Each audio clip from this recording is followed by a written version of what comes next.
হৃদয় সামতি page থেকে আমি জয়ী আকাশ আপনাদের সবাইকে জানাচ্ছি শুভেচ্ছা ও অভিনন্দন। আশা করি সবাই ভালো আছেন এবং আপনারা ভালো থাকেন এবং সুস্থ থাকেন, এটাই আমাদের একমাত্র কাম্য। আমাদের এবারের বিশেষ আয়োজনে থাকছে নিপা ভাইরাস সম্পর্কিত একটি বিশেষ প্রতিবেদন। এই শীতকালে সারা দেশে কিন্তু খেজুরের রস খাওয়ার একটা প্রবণতা দেখা যায় সবার মাঝে, অথচ এই খেজুরের রস কিন্তু মৃত্যুর জন্য অনেকটা কারণ হয়ে দাঁড়ায়।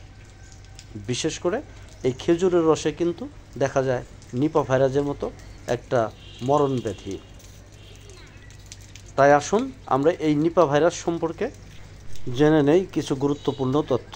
তাহলে চলুন জেনে আসি এই নিপা ভাইরাসের কারণে আপনি আসলে কি কি ক্ষতির সম্মুখীন হতে পারেন। ডাক্তার কাজী এ কে এম রাসেল, উপজেলা স্বাস্থ্য ও পরিবার পরিকল্পনা কর্মকর্তা হিসেবে কর্মরত আছি হরিরামপুর উপজেলা স্বাস্থ্য কমপ্লেক্সে।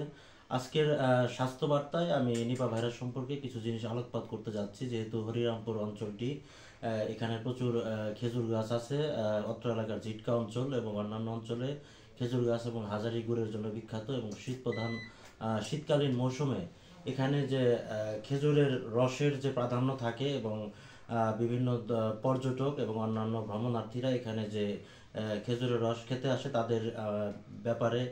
তাদেরকে এই ব্যাপারে সতর্ক করার জন্য আমি তাদেরকে যে ব্যাপারে আলোকপাত করতে যাচ্ছি সেটি হচ্ছে সাম্প্রতিককালে যে আমাদের স্বাস্থ্য অধিদপ্তর বিশেষ সতর্কতা জারি করেছে যে গত বছর 2022-23 কালীন সময়ে প্রায় 14 জন নিপা ভাইরাসের রোগীর মধ্যে 10 জনই মৃত্যুবরণ করেছে এবং এই রোগে মৃত্যু সম্ভাবনা 70%।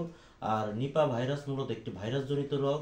এই রোগের লক্ষণ সম্পর্কে আমি যেটি বলতে চাচ্ছি সাধারণ জনগণের জ্ঞাতার্থে: জ্বর, মাথা ব্যথা, শ্বাসকষ্ট, প্রলাপ বকা এবং অনেকে অজ্ঞান হয়েও যেতে পারে। এবং এসব লক্ষণ দেখা দিলে সাথে সাথে তাকে যেন নিকটস্থ হাসপাতালে আনা হয়।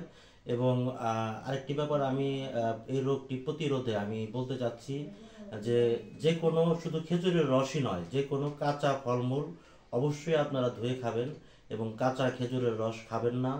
এবং আরেকটি ব্যাপার হচ্ছে, যে খেজুরের গাছটি থেকে রস সংগ্রহ করা হচ্ছে সেটি যদি পূর্বে থেকে আগেই বাঁশের ঘের দিয়ে সেটিকে যদি বাদুড় থেকে রক্ষা করা যায়, কারণ বাদুড় হচ্ছে নিপা ভাইরাসের একমাত্র বাহক হিসেবে আমরা চিহ্নিত করি। বাদুড়ের লালা, বিষ্ঠা এবং শুক্রাণু থেকে এই রোগটি রসে মিশ্রিত থাকে এবং সেটি অনেক দিন স্থায়ী থাকে এবং সেই রসটি যদি কেউ পান করে তখন নিপা ভাইরাস আমাদের শরীরে আসে। এজন্য আমরা এ পর্যায়ে আমাদের স্বাস্থ্য দপ্তর থেকে আমরা সবাইকে খেজুরের রস পানে বিশেষ সতর্কতা অবলম্বন করতে বলছি। তবে খেজুরের রস থেকে বিরত থাকাই ভালো। ধন্যবাদ।